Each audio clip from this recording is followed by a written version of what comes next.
আল্লাহ রাব্বুল আলামিন বলেন সুবহানাল্লাযী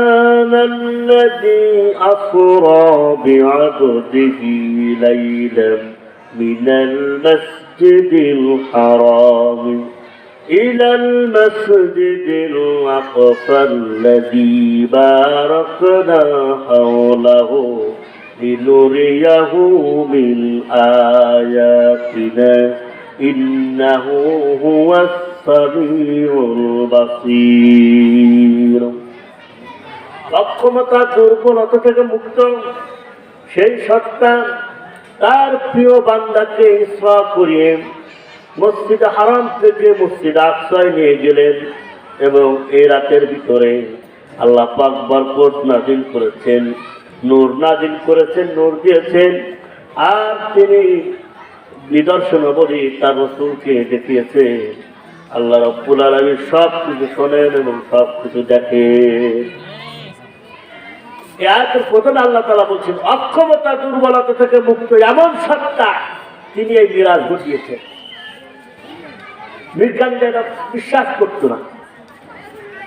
এই পৃথিবীর চতুর্দিকে বায়ুমণ্ডল ঘিরে আছে, এর বায়ুমণ্ডলে প্রায় 140 কি 150 কিলোমিটার পার করে যাওয়ার পরে সেখানে ওজোন স্তর রয়েছে। এই ওজোন স্তরে এটাকে পার করে যাওয়ার মতো ক্ষমতা থাকে না কোনো বস্তু। এবং এই ওজোন স্তর ছেদ করে যদি কোনো পাথর প্রবেশ করে বায়ুমণ্ডলের ভিতরে, এটাকে পৃথিবী এক টানে জমিনে নিক্ষেপ করে থাকে। এই বিশাল ক্ষমতাশীল আকাশ সংযুক্ত এই পৃথিবীর ভিতর থেকে কিভাবে একটা মানুষ উপরে যেতে পারে? বিজ্ঞানীরা পরবর্তীতে লক্ষ্য করল যে আমরা তো টন ওজনের রকেট নিয়ে মহাশূন্যে ঘুরে বেড়াই, কিন্তু মুহাম্মদ সাল্লাল্লাহু আলাইহি সাল্লামকে এমন সত্তা ঘুরে বেড়াচ্ছেন মহাশূন্যে যে আল্লাহ তাআলা বিশাল সূর্যকে মহাশূন্যে ভাসমান রাখতেছে। বিশাল মহাশূন্যের ভিতরে পৃথিবী নয়, আরো বহু কোটি কোটি গ্রহ এই মহাশূন্যের ভিতরে আল্লাহ পাক ভাসমান দেখে দিয়েছে। সে আল্লাহ তাআলা তার একজন বান্দাকে নিবে, এটা তার পক্ষে কঠিন কোনো বিষয় নয়। বিজ্ঞানী এটা বিশ্বাস করতো না আগে, এখনো বিশ্বাস করে না অনেক বিজ্ঞানী। তারা বিশ্বাস করে না জান্নাত জাহান্নাম, অথচ তারা বিশ্বাস করে মঙ্গল গ্রহে পানি আছে, এটা তারা বিশ্বাস করে। সূর্যের ভিতরে আগুন আছে, এটা তারা বিশ্বাস করে, কিন্তু জান্নাত জাহান্নাম বিশ্বাস করে না। তারা ফেরেশতা বিশ্বাস করে না, জিন বিশ্বাস করে না, অথচ তারা বিশ্বাস করে ভিন গ্রহে প্রাণীর বসবাস রয়েছে, প্রাণীর অস্তিত্ব রয়েছে এবং মানুষের থেকে উন্নত প্রজাতির প্রাণী সেখানে রয়েছে। তারা এগুলো বিশ্বাস করে, অথচ তারা ফেরেশতা বিশ্বাস করে না। এজন্য দুনিয়ার ভিতরে আমরা বিজ্ঞানকে যতটা প্রাধান্য দিই, আমরা কোরআনে কারীমকে কতটা প্রাধান্য দিতে পারি নাই। কতটা মূর্খতার ভিতরে আমরা চলে গিয়েছি। আমাদের সমাজে এমন অবস্থা হয়েছে, সমাজের যুবকেরা এমন ব্যক্তির মতো চুল রাখে যা জন্মই হয়েছে অবৈধভাবে। ইউরোপ আমেরিকার ভিতরে যারা রয়েছে তাদের পিতামাতা তারা জানেও না যে তাদের পিতা কি। এমন ব্যক্তিদের আদর্শ তারা গ্রহণ করে থাকে।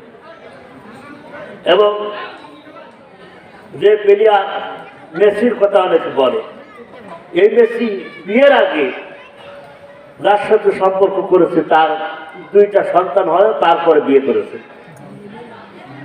তাহলে চিন্তা করেছেন এই মেসিকে যারা অনুসরণ করে তারা মেসির মতো নিশ্চয়ই বিয়ের আগে 2-1টা জন্ম দিতেও পারে, ঠিক না? বা এই জন্য যারা বেঈমান নাফরমান এদের যারা অনুসরণ করবে, কিয়ামতের দিন আল্লাহ পাক তাদের সঙ্গে উঠাবে। আর বিজ্ঞানীদেরকে আমরা এতটা বিশ্বাস করি কারণ কি? এই বিজ্ঞানী এমন কোন বিজ্ঞানী পাওয়া যায় না যে বিজ্ঞানী তার জীবনে কখনো মিথ্যা কথা বলে নাই। পাওয়া গেছে না? কেমন বিজ্ঞানী পাওয়া যায়? এমন বিজ্ঞানী পাওয়া যায় না যে তার চরিত্র ফুলের মতো পবিত্র, এমন কোনো বিজ্ঞানী পাওয়া যায় নাই। এখন 2-4 দিন ধরে বিশাল এক মরুভূমিতে ঘোরাঘুরি করলো, 2-4টে ব্যাঙ যখন তারা কেটে কেটে খাইলো, ওইটাকে বিজ্ঞানী বলা হয়। চিন্তা করেছেন? এই শ্রেণীর ব্যক্তি যখন বলবে যে হাঁটুর উপরে কাপড় রাখা যাবে না, মানে হাঁটুর নিচে কাপড় রাখা যাবে, মানে টাকনুর নিচে, তখন এইটাকে প্রাধান্য দিবে শিক্ষিত সমাজ। কিন্তু আজ শিক্ষিত যুবকেরা তারা খেয়াল করে নাই মুহাম্মদ সাল্লাল্লাহু আলাইহি ওয়াসাল্লামের মতো সত্যবাদী আলামিন উপাধি ব্যক্তি, এই উপাধি পাওয়া ব্যক্তিকে আজ তারা ভুলে গিয়েছে, তার মুখের বাণীকে আজও পর্যন্ত তারা মানতে পারলো না। মুহাম্মদ সাল্লাল্লাহু আলাইহি ওয়াসাল্লামের আদর্শ মোতাবেক তারা আজও চলতে পারলো না। সবচেয়ে বড় দুঃখের বিষয়, মুসলমানের সন্তান হয়ে মুহাম্মদ সাল্লাল্লাহু আলাইহি ওয়াসাল্লাম কিভাবে চলতে বলেছেন, কিভাবে চলেছেন, এটা আমরা এখনো জানতে পারি। আমরা এখন বিশ্বাস করি কি বিজ্ঞান, বিজ্ঞান কি বলেছেন, অথচ কোরআনের ধারে কথা আমরা রাখতে পারি। যাই হোক, আমি বলছিলাম যে বিজ্ঞানীরা এই মেরাজকে তারা একসময় বিশ্বাস করত, এখন তারা বিশ্বাস করুক বা না করুক, কোরআনে কারিমে এসেছে, বিশ্বাস করা আমাদের জন্য ফরজ। আল্লাহ রাব্বুল আলামিন তার রাসূলকে মেরাজ করাবেন রাতের বেলায়। উম্মে হানি রাদিয়াল্লাহু তাআলা আনহার ঘরে নবীজি ঘুমায় আছেন।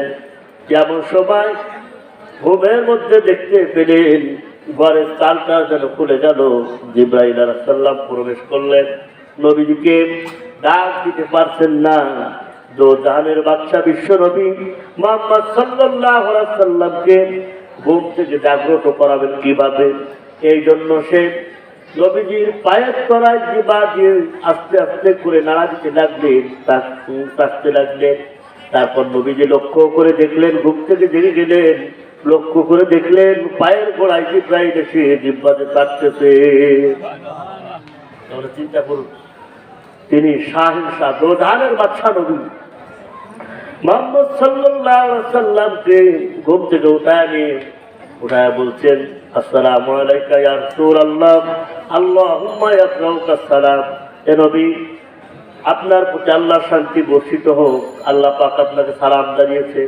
আল্লাহ রাব্বুল আলামিন আপনার জন্য দিদারের ইন্তজাম করেছে, আপনার জন্য মেরাজের আয়োজন করা হয়েছে। এই মুহূর্তে যেতে হবে। নবীজিকে নিয়ে খানা কাবার পাশে চলে যাওয়া হলো। জমজম কূপের পাশে গিয়ে নবীজির বুকটাকে পেড়ে ফেলে দেওয়া হলো।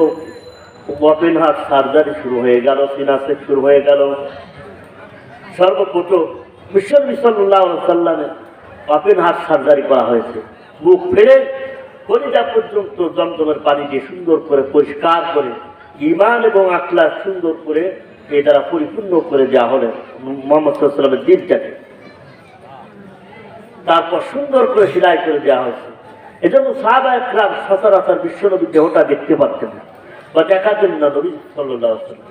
কিন্তু যারা দেখেন তারা অনেকে মন্তব্য করেছেন বিশ্বনবীর বুকটাকে দেখলে মনে হয় একটা কাপড়, ছিঁড়ে দেওয়া কাপড়কে সুন্দর করে সেলাই করা হয়েছে।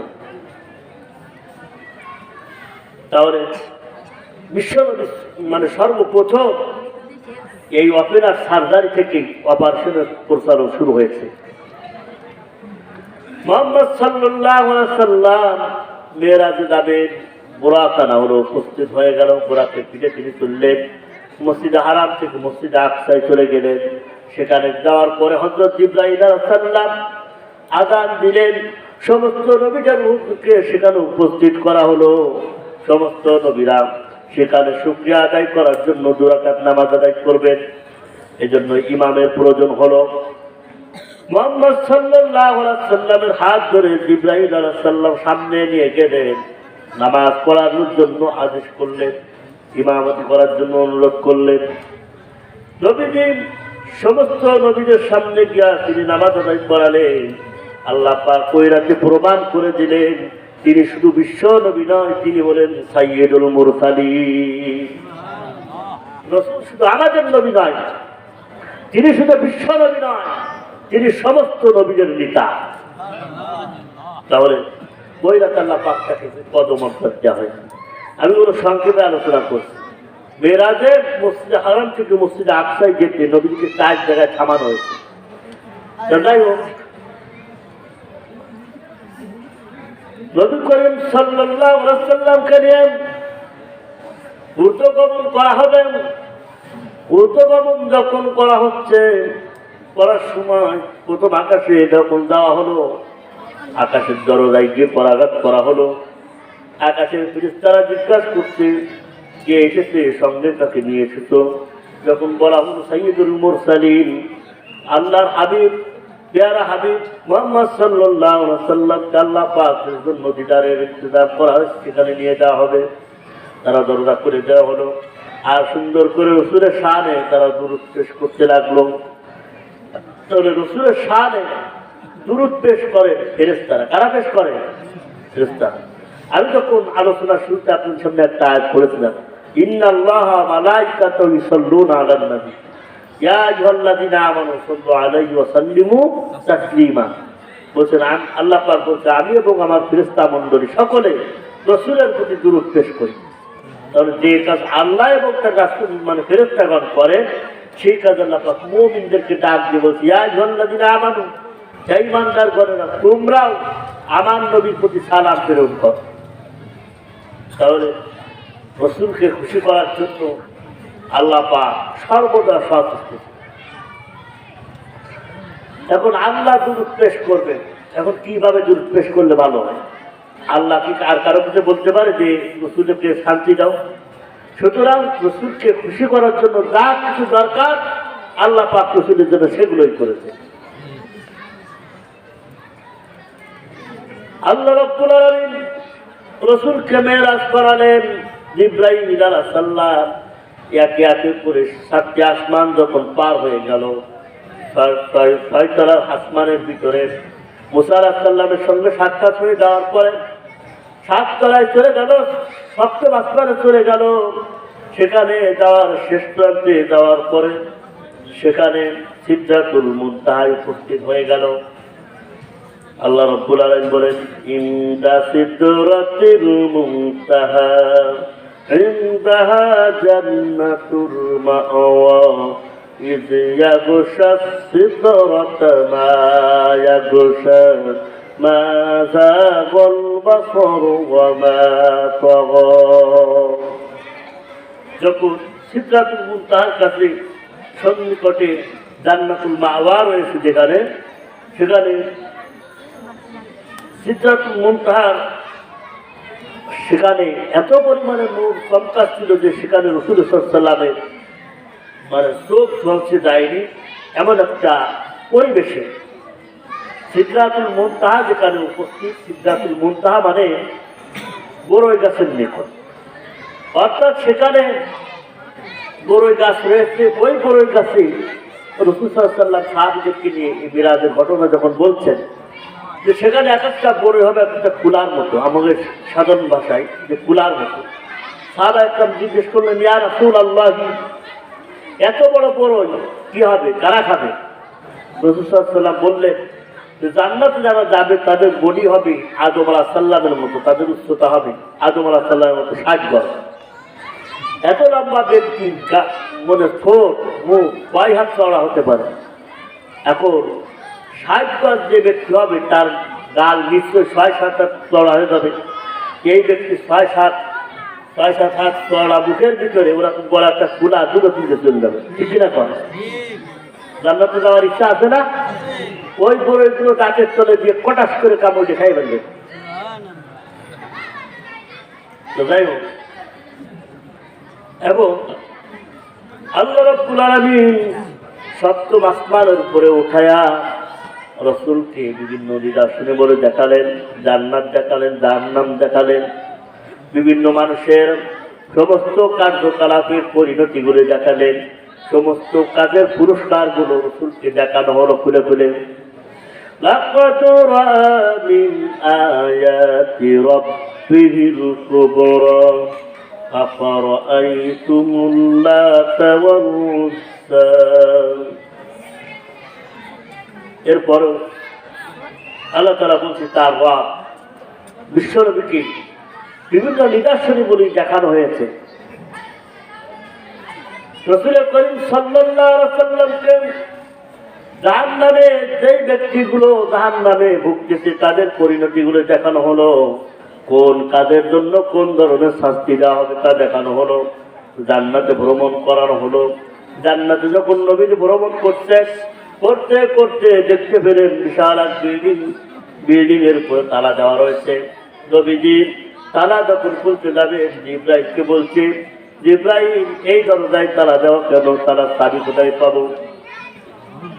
জিব্রাইল আলাইহিস সালাম বললেন, ইয়া রাসূলুল্লাহ, আপনি একবার বিসমিল্লাহ বলে তালাটায় হাত দেন, বিসমিল্লাহ বলার সঙ্গে সঙ্গে তালা খুলে যাবে। নবীজি তালা খুলে প্রবেশ করলেন। ভিতরে যাওয়ার পরে দেখতে পেলেন বিশাল একটা হাউজে কাউসার দেখা যায়। কাউসারের ভিতর থেকে নবীজিকে পানি দেওয়া হলো, পান করলেন। নবীজির কাছে এত সুন্দর লেগেছে, মিষ্টি লেগেছে। দুনিয়াতে আসার পরে নবীজি 5 ওয়াক্ত নামাজের পরে হাত তুলে দোয়া করে বলতেন, আল্লাহ তাআলা হাউজে কাউসারের পানি আমার নবী আমার উম্মতদের জন্য আপনি বরাদ্দ করে দিন। এত ভালো লাগলো। আল্লাহ রাব্বুল আলামিন লক্ষ্য করে দেখলেন নবীজি বারবার তার উম্মতের জন্য হাউজে কাউসারের আবেদন করেন। আল্লাহ পাক রাসূলের দোয়া কবুল করলেন। পরবর্তীতে আয়াত নাযিল করে দিয়ে বলছেন, ইন্না আ'তাইনাকাল কাউসার। পারেন না সবাই? পড়েন আমার সাথে, ইন্না আ'তাইনাকাল কাউসার ফাসাল্লি লিরাব্বিকা ওয়ানহার ইন্না শানিআকা হুয়াল আবতার। নিশ্চয় নবী, আপনাকে আমি হাউজে কাউসার দান করেছি। আপনি আপনার রবের সন্তুষ্টির জন্য নামাজ আদায় করুন এবং কুরবানি করুন। আর আপনার শত্রুদেরকে শিকড় কাটা করে দিয়েছে, যে বংশ করে দেবো তাদের। আল্লাহ তাআলা বলছেন। তাহলে যে রাসূল আমাদের জন্য, আমাদের খাবারের জন্য জান্নাতে যে কি খাবো সেও তো আজ যে রাসূল আমাদের জন্য বরাদ্দ করে দিয়েছেন, তাহলে সেই রাসূলের প্রতি আমরা দুরূদ পড়তে পারি না?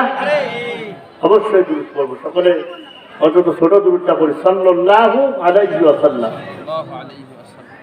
তাহলে বিশ্বনবী সাল্লাল্লাহু আলাইহি ওয়াসাল্লাম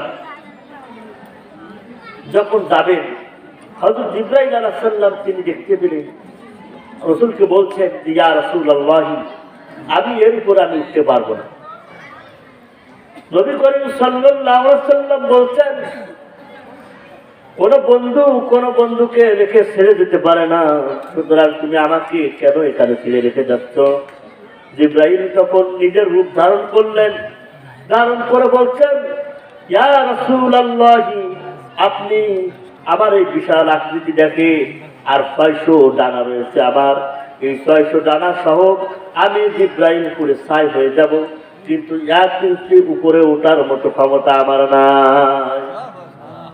আপনার যাতায়াতের জন্য আল্লাহ তাআলা অবশ্যই একটা পথ করে দেন। আল্লাহ রাব্বুল আলামিন রফরফ পাঠালেন। রফরফ নামক সিংহাসনের উপরে নবীজি চড়ে বসলেন। ওরা থেকে 1000 গুণ গতিশীল এই রফরফ দ্রুত গতিতে বিশ্বনবীর দরবারে বিশ্বনবীকে নিয়ে আল্লাহ পাকের আরশ মহল্লার দরজায় উপস্থিত হয়ে গেল। যাওয়ার পরে নবী যখন আরশ মহল্লার ভিতরে প্রবেশ করবেন, দরজায় যাওয়ার পরে তিনি জুতা খোলার জন্য নিজের হাতটা বাড়ালেন। আল্লাহ রাব্বুল আলামিন নবীজিকে নিষেধ করে বলছে, নবীজি, আমার হাবিব, তোমাকে প্রবেশের জন্য জুতা খোলার কোনো প্রয়োজন নাই। নবীজি বলছেন, আল্লাহ তাআলা দুনিয়াতে হযরত মুসা আলাইহিস সালামকে আপনি বলেছিলেন, ফাখলা আলাই ইন্নাকা বিল ওয়াদিল মুকদ্দাসি তুয়া। মুসা রে, আমি হলাম তোমার আল্লাহ, ইন্নী আনা রাব্বুকা, আমি হলাম তোমার আল্লাহ, সুতরাং তুমি এই উপত্যকায় আসার আগেই তুমি তোমার জুতা খুলে প্রবেশ করো। আর এটা হলো পবিত্র উপত্যকা, এই কথা আপনি বলেছিলেন। সুতরাং আজ আমাকে কেন জুতা পায়ে দিয়ে আসতে বলছে? আল্লাহ রাব্বুল আলামিন নবীকে জানালেন, নবীরে, এ আমার হাবিব, ওই মুসা আলাইহিস সালামকে আমি ধন্য করার জন্য নিজের পায়ের সঙ্গে তুর পাহাড়কে স্পর্শ করে মুসাকে ধন্য করার জন্য জুতা খুলতে বলেছি। আর সেই মুসাকে ধন্য করার জন্য আর আপনাকে জুতা পায়ে আসতে বলছি, এই জন্য আপনার জুতার ধুলা দিয়ে আবার আরশকে ধন্য করব বলে। বিশ্বনবীর মর্যাদা পাহাড় সমান নয়, বিশ্বনবীর মর্যাদা আকাশ সমান নয়। বিশ্ব নবীর মর্যাদা আল্লাহ পাকের আরশ পর্যন্ত। তাহলে চিন্তা করুন, এই নবীকে যারা অপমান করবে, কোন মুসলমানের গায়ে রক্ত থাকতে কোন বিশ্ব নবীর উম্মত এটা সহ্য করতে পারবে না।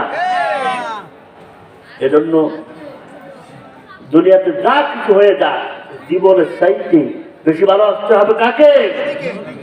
নবীকে ভালোবাসতে হবে। বিভিন্ন জায়গায় রাসূলকে যখন কটূক্তি করা হয়, তখন তাদের বিরুদ্ধে কোনো আইন পাস ছিল না, তখন উত্তেজিত হয়ে নবীর ভালোবাসায় কয়েকজন সিংহ শাবকের মতো বিশ্ব নবীর উম্মতেরা তাদেরকে হত্যা করে ফেলে, তাদেরকে কতল করে ফেলে। এর জন্য তাদেরকে বাংলাদেশের আদালত তাদেরকে মৃত্যুদণ্ড দিয়েছিল। বলুন নাউজুবিল্লাহ। এদেশে নেতাদের বিরুদ্ধে কোনো কথা বললে তার জন্য জেল জরিমানা আছে, নেতাদের বিরুদ্ধে কথা বললে শাস্তির বিধান আছে। কিন্তু তামাম পৃথিবীর সমস্ত মুসলমানদের নেতা আকাই নামদার তাদের মদিনা আহমদ মোহাম্মদ রাসূলুল্লাহ সাল্লাল্লাহু আলাইহি ওয়াসাল্লামের বিরুদ্ধে কথা বললেন, তাদের বিরুদ্ধে কোনো আইন পাস করা হয় না কেন?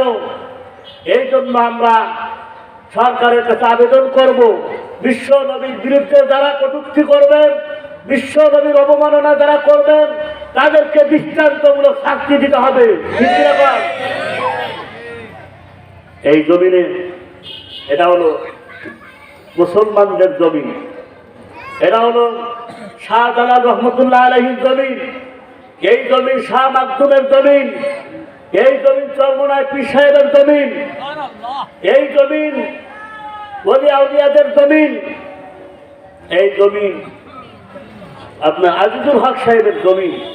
এই জমিনের ভিতরে কোন নাস্তিক মুরতাদ বিশ্ব নবীর বিরুদ্ধে, কোরআনের বিরুদ্ধে, আল্লাহর বিরুদ্ধে কোনো কথা কটূক্তি করতে পারবে না ইনশাআল্লাহ।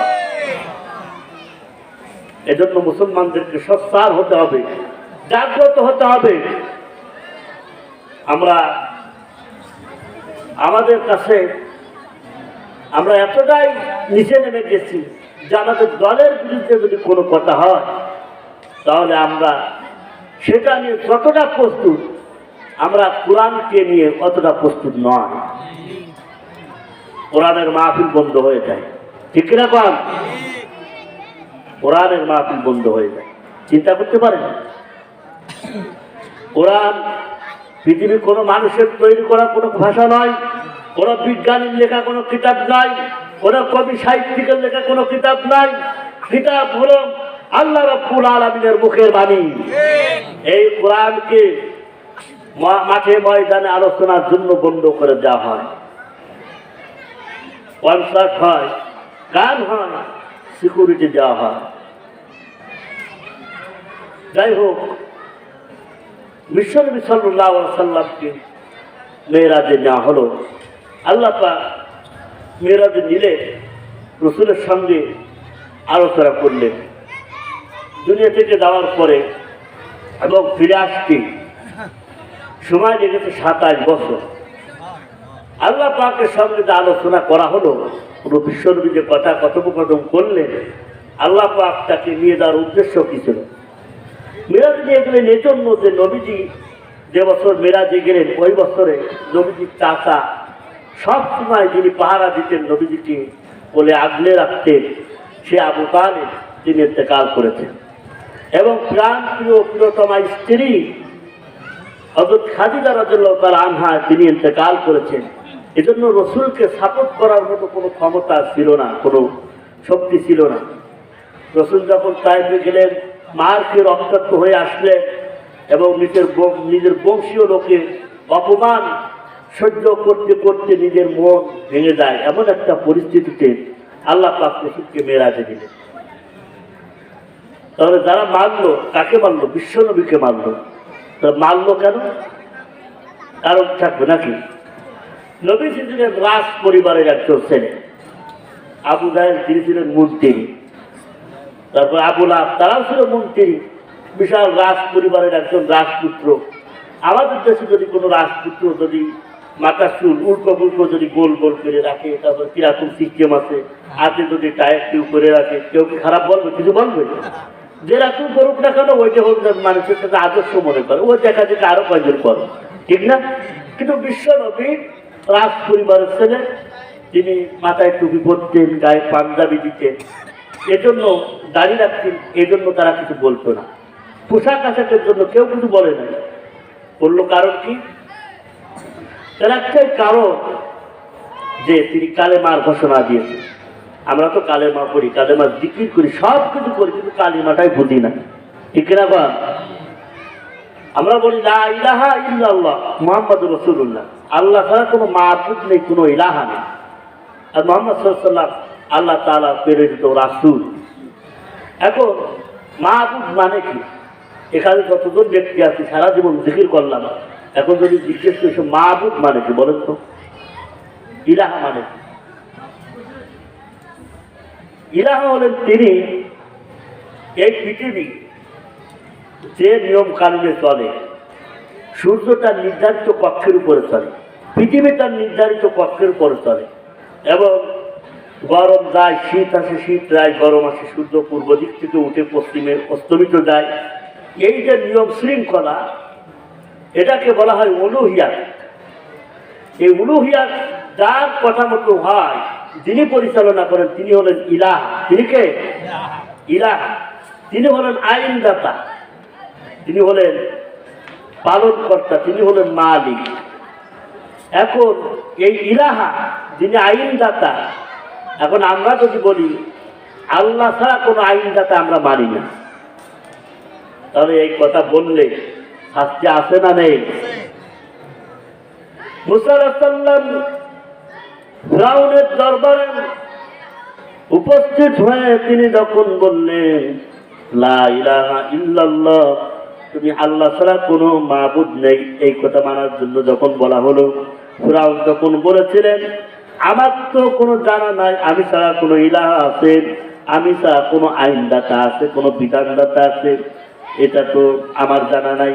সুতরাং ওই তুমি যে শিক্ষা জাতিকে দিচ্ছ, এই জাতি যদি এই শিক্ষা তুমি জাতিকে দিচ্ছ, তুমি যদি এই শিক্ষা দিয়ে থাকো আর যে জাতি গ্রহণ করবে, লা আজআলান্নাকা মিনাল মাসজুনিন, তোমাকে কারাগারে নিক্ষেপ করা হবে যদি এই শিক্ষা দিয়ে থাকো।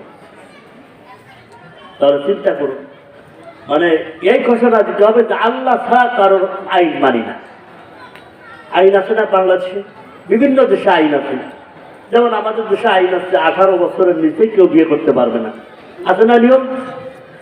অথচ 18 বছরের আগে যদি কেউ কারো পেটে সন্তান হয়, তাতে কোনো ঝামেলা নেই, আছে নাকি? কোনো ঝামেলা নেই। এখন যুবক যুবতী শাহবালক হয়ে গেছে, ইসলামে কোনো বয়স বান্ধে দেওয়া হয়নি, শাহবালক শাহবালিকা এই হলে তাদের বিবাহ যাওয়া যাবে।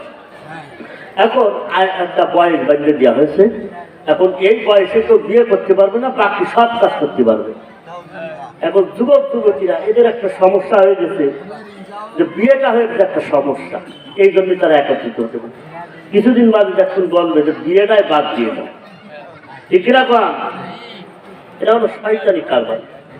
তো যাই হোক, এই ধরনের আইন, কিন্তু আমরা যদি বলি আল্লাহর আইন ছাড়া মানবো না, আল্লাহর আইন পাস করতেই হবে, তখন আবু জাহেলের মতো বহু নেতা আপনার প্রতি অত্যাচার শুরু করে দেবে। মহানবী সাল্লাল্লাহু আলাইহি সাল্লাম যখন কলেমার দাওয়াত দিলেন, জাতিদেরকে বোঝানোর চেষ্টা করছেন আল্লাহ ছাড়া কারোর আইন মানি না, কাউকে নেতা হিসেবে মানতে পারবো না, আল্লাহ পাক যে ওয়াদা দিয়েছেন সেই অনুযায়ী মেনে চলতে হবে। এই কথা যখন নবীজি বললেন, নবীজির উপরে অত্যাচারে তীব্রলাভ চালানো হলো, কষ্ট দেওয়া হলো, বিভিন্নভাবে অপমান করা হলো। এই জন্য অপমানের চূড়ান্ত পর্যায়ে যখন পৌঁছে গেল, আল্লাহ পাক সান্ত্বনা দেওয়ার জন্য বিশ্ব নবীকে মেরাজ করালেন। তারা মেরাজ খালি খালি করালেন নাকি? আল্লাহ পাক তিনি আমাদেরকে এই পৃথিবীতে পাঠিয়েছেন, এখন তিনি আমাদেরকে ইবাদতের জন্য সৃষ্টি করেছেন। এখন কোন ইবাদতের জন্য সৃষ্টি করেছেন এটাকে আমরা জানি। এখন যদি বলি নামাজ পড়ার জন্য আমাদেরকে সৃষ্টি করা হয়েছে, শুধু নামাজ পড়বে, তাহলে আল্লাহ পাকের বহু ফেরেশতা, প্রত্যেকটি 70,000 করে ফেরেশতা বাইতুল মামুরের ভিতরে একাত্র করে নামাজ পড়ে এবং দুনিয়া সৃষ্টি থেকে শুরু হয়ে কিয়ামত পর্যন্ত পড়বে, কিন্তু ফেরেশতারা দ্বিতীয়বার ওই মসজিদে নামাজ পড়ার কোনো সুযোগ পাবে না। তাহলে চিন্তা করুন, শুধু আমাদেরকে শুধু নামাজ পড়ার জন্য সৃষ্টি করা হয় না, নামাজ পড়ার জন্য আরো জাতি রয়েছে। এখন যদি বলি আমাদেরকে জিকির করার জন্য বানানো হয়েছে, তাহলে আল্লাহ পাক বলছেন ইউসাব্বিহু লিল্লাহি মা ফিস সামাওয়াতি ওয়াল আরদ, আসমান এবং দুনিয়া যা কিছু আছে সব আল্লাহর মহিমা ঘোষণা করতেছে। কাজে আমাদেরকে শুধুমাত্র জিকির করার জন্য সৃষ্টি করা হয় না। কেন সৃষ্টি করা হয়েছে? আল্লাহ রাব্বুল আলামিন তিনি বলছেন, বনি আদমকে, আদম আলাইহিস সালামকে সৃষ্টি করার আগে ফেরেশতাদেরকে নিয়ে মজমা দিলেন, ফেরেশতাদের সামনে ঘোষণা দিচ্ছেন, ও আমার ফেরেশতারা, ওয়াইদ ক্বালা রাব্বুকা লিল মালাইকাতি ইন্নী জাইলুন ফিল আরদি খলিফা, আমি দুনিয়াতে পৃথিবীতে আমি প্রতিনিধি প্রেরণ করতে চাই, নেতা পাঠাতে চাই। তাহলে নেতা হিসেবে সৃষ্টি করলেন আদম আলাইহিস সালাম, কি হিসাবে সৃষ্টি করলেন? নেতা হিসেবে। আপনার বাড়িতে এক গোয়াল ভরা গরু আছে, 8-10টা গরু, তারপরে রান্না করার জন্য লোক আছে, গোল পরিষ্কার করার লোক আছে, উঠোন দাঁড়িয়ে সব লোক আছে, কিন্তু আপনি বাড়ি থাকবেন না বলে আপনি একটা লোক সেখানে ম্যানেজ করলেন, অথবা আপনি বিয়ে করে আনলেন, আপনার স্ত্রীকে দায়িত্ব দিলেন এই লোকগুলোর দেখাশোনা তুমি নিজে করবা, সেগুলো কাজ ঠিকভাবে করে কিনা, এই জন্য আপনি বিয়ে করে আনলেন। কথা বুঝলেন? এখন বোর কাজ ঠিক যে শুধু ভাত রান্না খাওয়াবে এটা কি কাজ? গোল বেড়াবে এটা কাজ? উঠোন দাঁড়িয়ে এটা কাজ না, সমস্ত কিছু সিকিউরিটি দায়িত্ব পালন করবে। আপনি যখন বাড়ি থাকেন না, আপনার স্ত্রী কি বাড়ি কি ঘুম করে থাকে নাকি? করা সে সমস্ত রান্না বাড়ার কাজ করে থাকে, আপনার ঘর ঝাড়ু দিয়া, আপনার কাপড় কাচা, আপনার উঠান ঝাড়ু দিয়া, গোল বেড়ানো, যত কাজ আছে আপনার স্ত্রী করে থাকে। একটা লোক নিয়ে করা দেখেন তো কত টাকা মাসে খরচ হয়, চিন্তা করেছেন? এখন আপনার স্ত্রীকে নিয়ে আসবেন শুধুমাত্র রান্না করার জন্য না, সে আরো কাজ করবে, তাদের সমস্ত কিছু দেখাশোনা সে করবে। তো তেমনি ভাবে আল্লাহ রাব্বুল আলামিন এই পৃথিবীতে সমস্ত মাখলুকাতকে পরিচালনা করার জন্য আল্লাহ পাক খলিফা প্রেরণ করলেন। এই খলিফার কাজ হলো শুধু নামাজ পড়বে তা নয়, 5 ওয়াক্ত মানে সকাল সকাল জিকির করবে, এটা শুধু তার কাজ নয়। এবং গরু ছাগল যেরকম খাওয়া দাওয়ার পরে গোয়ালিতে দাঁড়ায় থাকে, আবার সকালবেলা উঠে আবার দেখা যাচ্ছে তাদের খাওয়ানো হলো, ছাগলের মতো খড়ে দুপুর দেওয়া হলো। মানুষের কাজ এমনটা নয় যে আপনি খাওয়া দাওয়া করবেন, কাজ করবেন, খাওয়া দাওয়া করবেন, আবার ঘুমোয় পড়বে, পরের দিন আবার কাজে যাবেন। মানুষের কাজ এটা নয়। আল্লাহ পাক মানুষকে খলিফা হিসেবে প্রেরণ করেছেন। তাহলে আপনাকে এখন মানবে, আপনি যদি মনে করেন আমার খিলা মানবে, আল্লাহ পাক বলছেন, মানে রসুল বলছেন, প্রত্যেকটা পুরুষ তার স্ত্রীর জন্য সে একটা নেতা। এজন্য আপনি কোনো জায়গার নেতা না হতে পারলেও আপনি আপনার ঘরের জন্য একজন নেতা, আপনি পরিচালনা করবেন। নেতা কিন্তু সে কিন্তু বাদশা নয় যে যখন তখন যে আইন ইচ্ছে মতো বানায় দিতে পারবে, এমনটা নয়। বাদশা তিনি যে আইন দিবেন সেটাকে চেয়ে পালন করাবে মানুষদেরকে, যিনি নেতৃত্ব দিয়ে করাবেন তিনি হচ্ছেন নেতা। এজন্য আল্লাহ পাক প্রত্যেকটা মানুষকে নেতা হিসেবে সৃষ্টি করেছেন। আর এই নেতার কাজ হলো তার স্ত্রী, তার সংসার, তার ছেলে মেয়ে সকলকে আল্লাহর আইন অনুগত করানোর জন্য সর্বদা চেষ্টা করবে। যেই ব্যক্তি মহল্লার নেতৃত্ব গ্রহণ করবে, জেলার নেতৃত্ব গ্রহণ করবে, ইউনিয়নের নেতৃত্ব গ্রহণ করবে, দেশের নেতৃত্ব গ্রহণ করবে, আল্লাহ পাক সেই নেতাদেরকে লক্ষ্য করে বলছে, আল্লাযীনা ইম্মাক্কান্নাহুম ফিল আরদি আকামুস সালাত ওয়া আতাউয যাকাতা ওয়া আমারু বিল মা'রুফ ওয়া নাহাউ আনিল মুনকার। আল্লাহ পাক বলেন, আমি যখন কোনো বান্দাকে ক্ষমতায় বসাই তার উপরে 4টে কাজ ফরজ করে দিই। যখন কোনো মুসলমান আল্লাহর বান্দা যখন ক্ষমতায় যায় তখন তার উপর কয়টা কাজ ফরজ হয়? 4টে কাজ।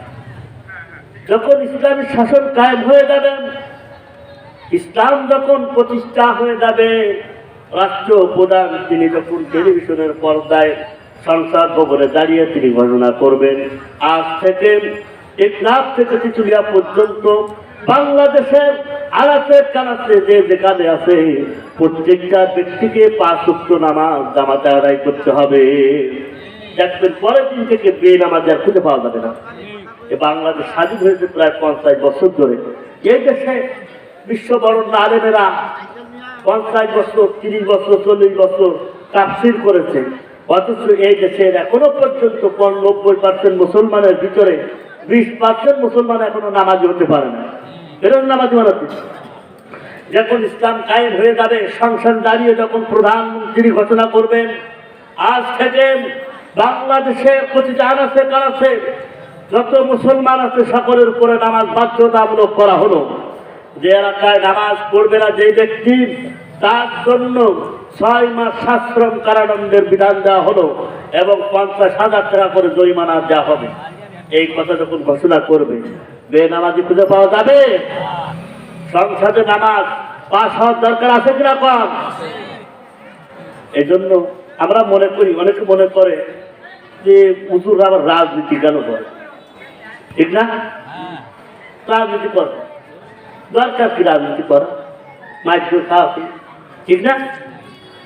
এখন আপনি সমাজে অন্যায় দূর করতে চান, সমাজকে সুদ উঠে দিতে চান। এখন বাংলাদেশ ব্যাংক, তারপরে যে কোনো বড় বড় ব্যাংক আছে, সোনালী ব্যাংক, অগ্রণী ব্যাংক, যা কিছু আছে, এগুলো থেকে সুদ আপনি বন্ধ করতে পারবেন? কোনো দল বানায় পারবেন? পারবেন না। ব্যাংক থেকে সুদ একমাত্র উঠাতে পারে বাংলাদেশ সরকার। প্রধানমন্ত্রী পার্লামেন্ট থেকে যদি ঘোষণা দেন আগামীকাল থেকে কোনো ব্যাংকে সুদ ভিত্তিক লেনদেন চলবে না, সব কিছু বন্ধ করে দেওয়া হবে, পারে কিনা কন? এই জন্য ক্ষমতার দরকার আছে কিনা কন? রাজনীতির দরকার আছে কিনা কন? আল্লাহ পাক বলছেন যে তোমরা আল্লাহর রজ্জুকে আঁকড়ে ধরো, তোমরা একত্রিত হয়ে যাও, দলভুক্ত হয়ে যাও এবং তোমরা নেতাকে অনুসরণ করো। ওয়াতিউল্লাহ ওয়াতিউর রাসূল উলিল আমরি মিনকুম, তোমরা নেতার আনুগত্য করো, আল্লাহ এবং তার রাসূলকে আনুগত্য করো এবং নেতার অনুসরণ করো। এবং নেতা মানব কাকে? যেই ব্যক্তির ভিতরে খোদা বিরু, ইবাদত বন্দেগী পারদর্শী ভালো, মানে যে ব্যক্তি ইবাদত বন্দেগী করেন এবং সালেহ ব্যক্তিদেরকে যেভাবে করে রাসূল মানে সাহাবায়ে কেরাম খলিফা নিযুক্ত করেছেন, সেইভাবে করে নির্বাচন করতে হবে তাদেরকে। আমরা তো নির্বাচনের সময় আসলে, ভোটের সময় আসলে 2 কাপ চা যদি হাতে পাইয়ে দেয় কোনো রকম, তাহলে হুজুর দেখলি কই হুজুররা উঠে দাঁড়াইছে, ঠিক রাখবেন। আর যদি বলা হয় আমাদের দেশের বহুত নেতা আছে, তাদেরকে তাদের তথ্য যখন ফাঁস হয়ে যায় তাদেরকে বাদ দিয়ে দেওয়া হয়। অনেক নারী কেলেঙ্কারি মদখোর নেতা আছে, এইসব নেতা কখনো পার্লামেন্টে চাবে যে মদের বিরুদ্ধে আইন পাশ হোক? চাবে নাকি? জিনার বিরুদ্ধে আইন পাশ হোক এটা চাবে? তাহলে আইন জিনার বিরুদ্ধে পাশ করাতে হলে কাদেরকে পাঠাবে বলেন তো? কাদেরকে পাঠাতে হবে? আলেমদেরকে পাঠাতে হবে। যে ব্যক্তি কোরআন বোঝে, কোরআন সুন্দর করে মানুষকে বোঝাতে পারে, তাদেরকে সংসদে পাঠাতে হবে। তারপর তারা কোরআনের আইন বাস্তবায়ন করতে পারবে, ঠিক কিনা বল? অনেকে প্রশ্ন করে হুজুর 90% মুসলমানের দেশ, অনেক সময় হুজুরকে একটু ড্যামেজ দেওয়ার জন্য বিভিন্ন কিছু বলে। 90% মুসলমানের দেশ, এখানে কোরআনের আইন বাস্তবায়ন হয় না কেন? কি হয়, সমস্যাটা কি? তারা বিভিন্ন কথা বলে। আসলে এই সমাজের ভিতরে কোরআন বোঝে 90% মুসলমানের ভিতরে শতকরা কত পার্সেন্ট কোরআন বোঝে? এখানে তারা 80 কোরআন সহিভাবে পড়তে পারে এমন কয়জন আছে? আজ তো কারণ কয়জন আছে সহিভাবে কোরআন শরীফ পড়তে পারে? সহিভাবে যদি কোরআন শরীফ পড়তে পারে এমন যদি বোঝা যায়, দেখা গেল শতকরা 5 জন দেখা গেল কোরআন শরীফ পড়তে পারে সহি করে। আমরা যারা 30 বছর 40 বছর নামাজ পড়ি মসজিদে, তাই না? এখন নামাজে যে সূরাগুলো পড়ি সহিভাবে আমরা সূরা কয়জন পড়তে পারি যদি বিবেচনা করা হয়, তা দেখা যায় 40 জন মুসল্লির ভিতরে 1 জন কি 1.5 জন যদি পারে, ঠিক না? এবার যদি কোরআন এখন মানে সূরাগুলো সহিভাবে 8-10টা সূরা পড়তে পারে, এই গেল। এবার যদি বলা হয় এইগুলো অর্থ সুন্দর করে কেউ বলতে পারবে? পাওয়া যাবে? হাজারে একজন পাওয়া যাবে? আমরা তো কোরআন আইন পাশ করবো কিভাবে? আমরা নিজেরাই কোরআন বুঝি না, আমাদের ভিতর কোরআনের মহব্বত কিভাবে থাকবে? এই জন্য আমরা কি বলি যে হুজুরা একটু ক্ষমতায় যাওয়ার জন্য একটু ওয়াজ করে, ঠিক না? কোরআন শিখতে হবে। আপনার কাছে যদি কোনো চিঠি আসে, বলা হয় যে এটা একটা রাষ্ট্রীয় চিঠি, আপনি দেখলেন যে ইংরেজিতে লেখা, পড়তে পারবেন না, ওই রাত্রিরে আপনি ঘুমাতে পারবেন না যে এটা কেসের ওয়ারেন্ট নাকি কোনো দাওয়াত নামা সরকারি পক্ষ থেকে। এটা বোঝার জন্য যে বেশি ইংরেজি পারে তার কাছে আপনি দৌড়ে যাবেন যে এটা একটু বুঝোই দাও দিন আমার কি পাচ্ছে বিষয়টা। তখন সেই লোকটা আপনাকে ইংরেজিতে যা বলে বুঝবে ওটা আপনার বুঝে নিতে হবে। যদি ভুল কয় তাও বুঝতে হবে, আর যদি সত্যি কয় তাও বুঝে, ঠিক না? কিন্তু এই কোরআন প্রতিটি মানুষের জন্য আল্লাহ পাক বাধ্যতামূলক করেছেন, কিন্তু এই কোরআন বোঝার জন্য কোনো আলেমের কাছে আজ পর্যন্ত আমরা যাই না, ঠিক না? সময় পাই না। কিন্তু মরণের পরে যখন আল্লাহ তাআলা ধরবে, সেদিন জাহান্নামে যাওয়ার পরে জাহান্নামবাসী যখন বলবে আল্লাহ তাআলা আর একটা বার যদি আমাকে সময় দেয় তাহলে দুনিয়ায় যাই আমি ভালো হয়ে যাব, সৎলোক হয়ে যাব, চরিত্রবান হয়ে যাব। জাহান্নামের মাছ যখন সহ্য করতে পারবে না তখন এই কথা বলা হবে।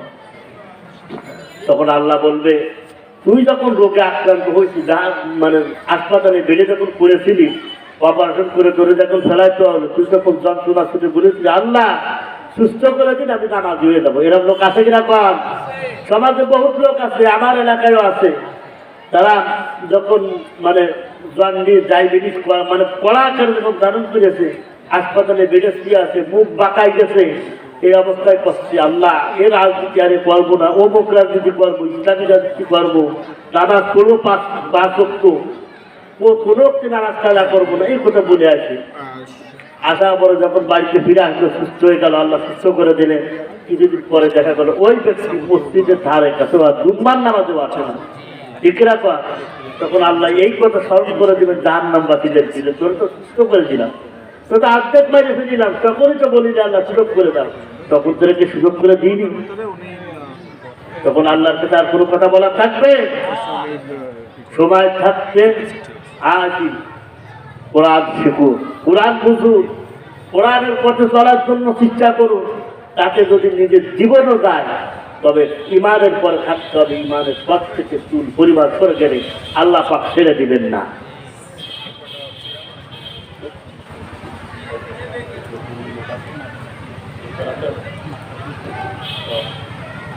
তো যাই হোক, আমরা এত সময় ধরে কোরআন এবং হাদিস থেকে যদিও জিকিরে আলোচনা করার কথা ছিল, তা যাই হোক আমি সেগুলো করাতে পারলাম না। আপনাদেরকে কোরআনের গুরুত্বটা বোঝাবার চেষ্টা করলাম এবং আল্লাহ রসুলের সম্মান, কোরআনের আইন কতটা গুরুত্ব, এগুলো বোঝাবার চেষ্টা করলাম। আল্লাহ তাআলা যেন সহিভাবে আমাদেরকে বোঝার তৌফিক দান করে, সকল বলে আমিন।